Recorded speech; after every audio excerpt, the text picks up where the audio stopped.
Namaskar students. Today we will learn and revise chapter 2 having name Internet Services. This chapter I had already completed before summer vacation, but today we will revise one more time so that those students who have taken admission recently also understand it. So as the name suggests, this chapter has knowledge about different type of services provided by internet. Even this class which I am taking also a type of internet service. So these days internet has become part and parcel of our life. Everyone is familiar with internet. During this lockdown time, we are doing most of our works online. Not only online teaching, but internet banking for transferring money from one account to another account, from customer account to seller's account. We are using online reservation to get reserved tickets of trains and aeroplanes. So internet is very popular these days and it provides different type of services. I hope you all are familiar with these type of services. The chapter starts with the content which we will learn today.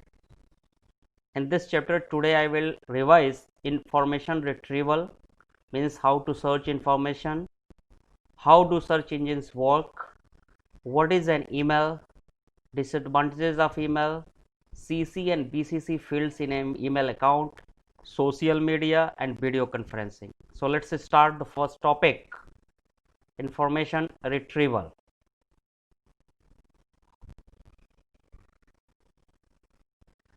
Students, as the name suggests, information retrieval is getting information from internet. So for searching information or getting information quickly, we use a specialized website which are called search engine. Name is engine, but these are websites, or you can say web portal. Google is a web portal as well as search engine. It provides links for all different other services. So there are 3 points. All of you focus on the movement of my cursor. The first point is the introduction of search engine. A search engine is a special information retrieval program designed to find information on World Wide Web. That's this point I explained. There are different type of search engines. The most popular are Google, Bing, Ask, Yahoo, AltaVista, Infosys, Excite, etc. I think most of students know that Google is the only one search engine, but students, you will be surprised to know Yahoo was much more popular than Google before 1999. Okay, Yahoo started its operations in 1995. It became very popular. Then in 1999 Google was introduced, and since the searching algorithm of Google is very much efficient and it has been revised again and again, that's why it is very much popular. And most of the non-resident Indians are behind the successful searching algorithm of Google. Okay, now what is the meaning of algorithm? Algorithm means the way, the systematic way of doing things. So searching in a very small interval of time and displaying most relevant list of websites is a challenging task. It's not easy. Okay, now next is the points that you need to keep in mind while framing search queries. Yeah, so searching information quickly and accurately is a technique. There are 4 points here. The first point is, do not frame search queries as questions. Yeah, most of the time we write our queries as questions, like what is the meaning of acceleration? What do you mean by what is the name of president of this country, like that. So we should not frame search queries as questions. Instead of writing a question, you just use keywords like president USA. So you will get a list of websites having information about president of United States of America. Okay, and always provide phrases within punctuations. Okay, whatever searching terms you are including, those searching terms must be included inside double quote, a single quote, so that a search engine can give you most relevant technique. There is one more very famous technique: use boolean operators and or are not near to make search more precise. Third point, the meaning of third point is, if you have used 2 searching keywords in your search query and you want that both the searching terms must be included in the list of websites displayed by the search engine, so you should separate both searching keywords by AND operator. For example, if you want to search about CBSE and social science, means you are interested in the curriculum social science provided by CBSE, so you should write your search query inside double quote CBSE and social science. If you are interested in knowing either CBSE or ICSE, so you should write your searching query as inside double quote CBSE or ICSE. So any search engine will display a list of websites having information about either CBSE or ICSE. And if you don't want to include any search term in your result, so you can write CBSE or ICSE, not IB. IB is an international board, international baccalaureate. So if you will write this query, you will get a list of websites having details about either CBSE or ICSE, but not about IB. So these Boolean operators are used to minimize number of websites displayed by a search engine. Near is also a Boolean operator which is used to display a list of websites having both the searching keywords which are situated nearby in the websites. If you are writing CBSE near 2020, so what will happen? You will get a list of websites having these 2 keywords, CBSE and 2020, situated nearby, not very far away. So even we can decide our searching keywords are displayed nearby or far away in the list of websites. Last point is, use plus to include and minus to exclude a search term. So plus here, plus works like AND operator and minus works like NOT operator. So I hope you all have understood how to minimize number of websites displayed by a search engine so that you can get most relevant result. It is our general tendency to write our queries as a question and get a list of so many websites, and waste our time. So we should minimize the time devoted to search a query. Now, next slide. What is an email? Students, I know all of you are familiar with email. Email means electronic mail. Electronic mail is used to send and receive messages online, electronically via internet. Advantages of email. This topic is very easy. You read yourself. Advantages of email is low cost, speed, easy to use, and waste reduction. Waste reduction is most important point. Low cost. How low cost? If you want to send a message or letter by post, you will have to spend money, more money. Especially if you want to send fast within 2 or 3 days. So you will have to send your letter by speed post, and that will take more money. That will cost more money. If you are sending the same letter or message by email, you can send within fraction of second if recipient is also online at the same time. Okay, so we can send and receive messages within fraction of second from one part of the world to another part.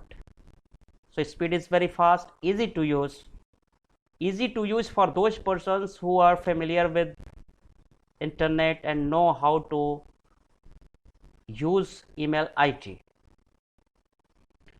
How it reduces waste.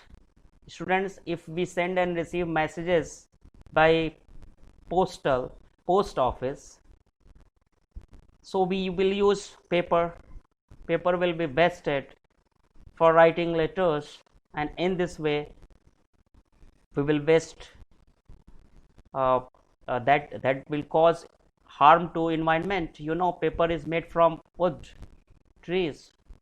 So using online medium for sending and receiving messages saves paper, and in this way saves environment. And not only electronic mail, if you will use online medium for different type of services like internet banking, online reservation, electronic commerce, electronic education, so you can save paper. That is a contribution to society. Now, next topic is disadvantages of email. What are the disadvantages? There are some disadvantages, students. You should be aware with the disadvantages. The first disadvantage is recipients needs access to the internet to receive email, correct? If you have sent email and the person who will receive your mail has no access to internet, then he will not be able to receive your message. This is the disadvantage. That's why I told you we can send and receive messages within a fraction, very small fraction of time, if sender and receiver both are online at the same time. Okay. Second disadvantage is viruses are easily spread through electronic mail. As soon as we create an email ID, we start getting so many unwanted mails having viruses as attachments. So we should be very careful at the time of reading a message and clicking on any attachment. If the message looks fake, we should not click on the attachment. Phishing is also a disadvantage.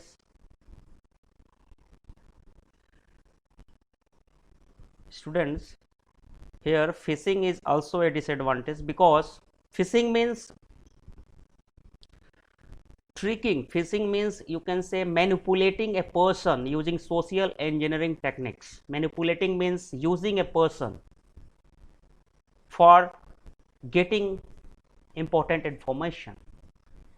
You know, students, phishing is used by intelligence in those persons who work as agents, okay, who work for getting secret information from the enemy countries. They use phishing technique to lure and manipulate persons who are working on designated posts of enemy country. Okay, so we should be very careful at the time of opening and reading a message. So phishing means, here what is the reading definition of phishing? Sending an email to a user falsely claiming to be a legitimate company. And do you know, students, phishing is also used to hack our different type of accounts. Suppose that you have got an email claiming that the sender belongs to your bank. Sometimes it happens we receive mails claiming that our internet banking account is inactive. If I want to make it active, so click on the following link, and as soon as I will click on the link, I will be diverted towards a fake website exactly similar to my bank website. And when I will enter my ID password, that will be compromised, and they will use that email ID password for withdrawing money from my account. Third disadvantage is no guarantee the mail will be read until the user logs on and checks their mail. Yeah, correct. You have sent the mail has been sent quickly, but there will be no benefit to the recipient if he doesn't open the mail and read. And spam, yeah, unsolicited mail, that is junk mail. As soon as we create an email account, we start getting lots of unwanted emails for advertisement purposes. So these are the disadvantages of email. With the help of this topic, I have also explained you some tricks so that you can secure your account, and you can guide your elders so that they can secure their different type of commercial accounts. Now next topic is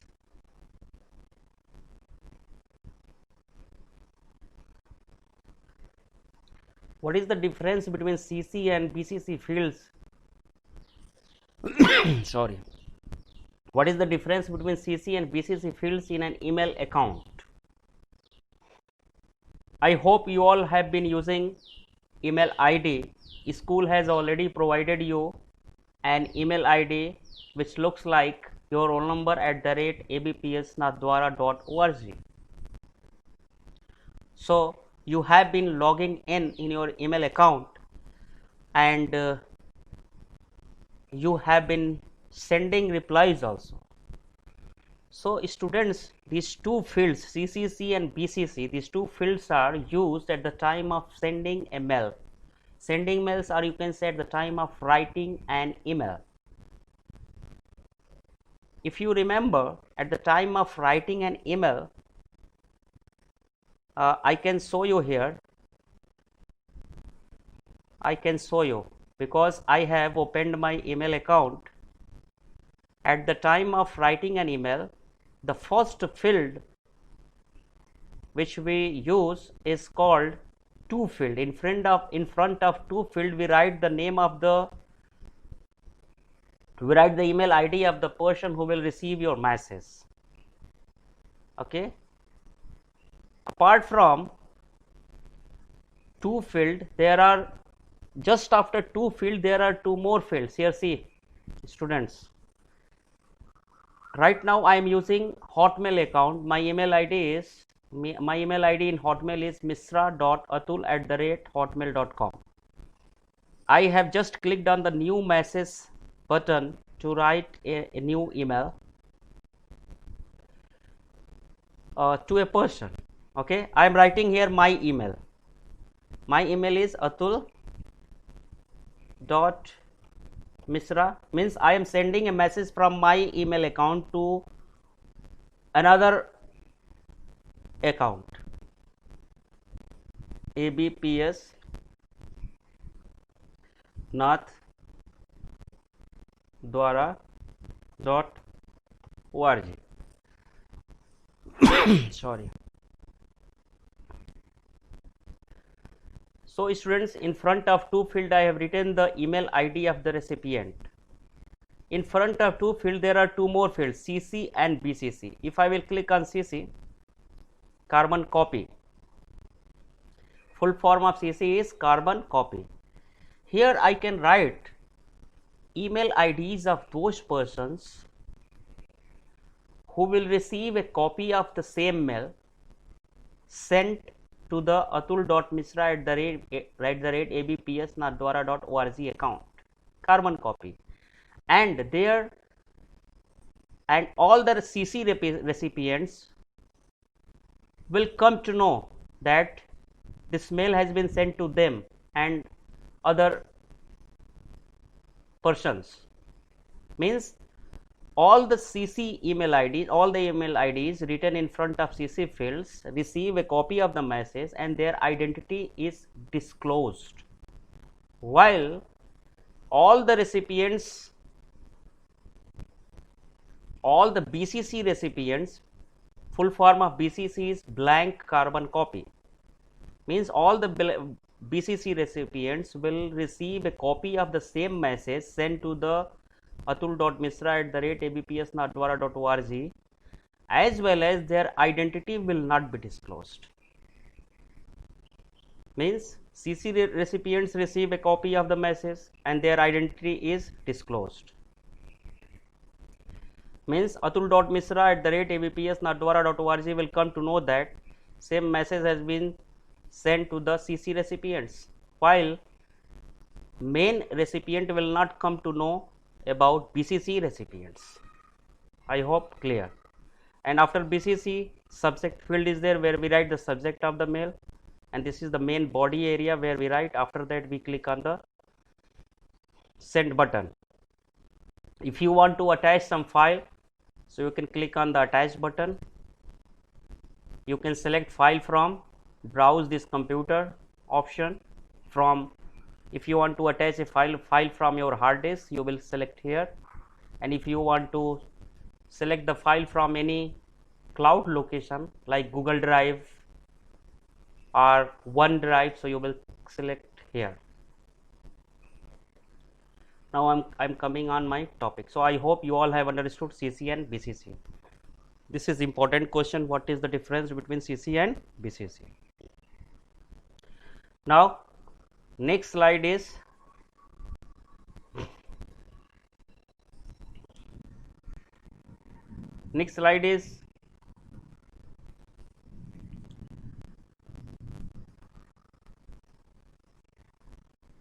social media. This topic is also very popular these days among students. Social media is a new way for online communication with like-minded persons. If you want to communicate online electronically using internet with such type of persons whose views are similar to your views, with like-minded persons, so you can use social media, okay, and we can share nearly all type of files on social media: text file, audio file, video file, pictures, images, all type of multimedia files, okay.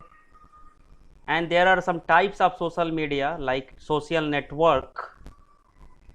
It provides services to connect different people with similar interest and background, okay. Means if you want to connect with such type of persons who have similar interest and background, then you can use social network. Example of social network: Facebook, Instagram, Snapchat, WhatsApp is also example of social networking website. Social news is a platform where we share news with with people with similar interest and background. Example of social news platforms are Google News. Even in WhatsApp we can share news. These days Telegram is becoming very popular. Telegram is an application just like WhatsApp, but Telegram is, I think Telegram is more fast and more user friendly than WhatsApp. These days most of the newspapers are using Telegram for sending messages, news quickly.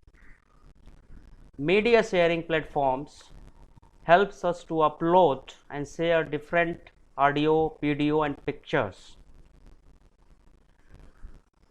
Example of media sharing is YouTube is very much popular, where you can upload videos, audios, even pictures you can upload, and other like-minded persons can see your media and they can react, they can put their views.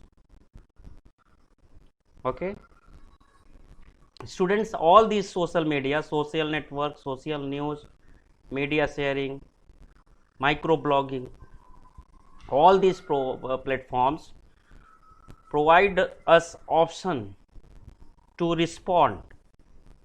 We can also put our views, we can like, dislike, even we can block. Microblogging means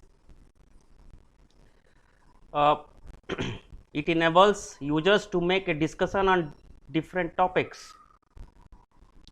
If you want to actually blogging means, blogging I had taught you in chapter number 1, blogging means an online diary. Just like we maintain a diary at home using paper and pen, we can write and maintain an online diary using blogging websites. Microblogging websites provides us to express our views and thoughts briefly, and other persons who are in your connection, they can respond. I hope these 4 types of social media are clear. If you have any doubt, you can ask after watching this video. Now next topic is very much popular again, video conferencing. The technical name of video conferencing is video teleconferencing, and a video conferencing is just like online virtual meeting. Means organizing meeting with like-minded person using audio visual tools electronically on internet. It is used to exchange information through a virtual meeting over the internet. So I hope students, you all are familiar with video conferencing technology. Even these days teachers are taking your online classes using video conferencing tools, video conferencing apps like Zoom, Google Meet, Microsoft Teams, and these apps were earlier paid apps. They were not free of cost. They were providing only maximum 10 users to communicate online to organize virtual meeting, but now these apps are providing unlimited number of participants. That's why we are able to teach you. So you see students, it is the contribution of internet to society, great contribution, so that teachers can teach you easily. I hope these concepts are clear. Now in this chapter there are some topics which are left, like advantages and disadvantages of electronic banking, electronic education, electronic commerce. You should read these topics yourself. I will also discuss. Now this class is over. Thank you.